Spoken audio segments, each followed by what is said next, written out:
पुढच्या दिवशी नाश्त्याला वडापाव होता, पण मामांच्या घरी वहिनींनी सकाळी पोहे बनवले. मग आम्ही ते पोहेच खाल्ले. त्यानंतर मांडवाला सुरुवात झाली. हळद फुलली, दिवाळी झाली.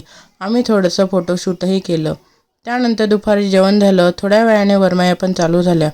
ही पद्धत कसमादेवाल्यांनाच माहिती असेल, बाकीच्यांना कदाचित वरमाईची पद्धत माहिती नसेल. वरमायाला थोडं बरं नव्हतं, त्यामुळे मला कार्यक्रमांमध्ये जास्त इन्व्हॉल्व होता येत नव्हतं, कारण ती मला सोडतच नव्हती. त्यानंतर मग संध्याकाळी हळदीला सुरुवात झाली. देवाला सगळ्यांनी हळद लावली. हळदीचा कार्यक्रम झाला. नंतर मुंडोळ्या बांधण्याचं काम चालू होतं आणि एका साईडला डान्स करण्याचं पण चालू होतं. सगळे खूप जोशात नाचत होते. खायला वेळ मिळावा म्हणून जेवणाला पण लवकर सुरुवात झाली होती.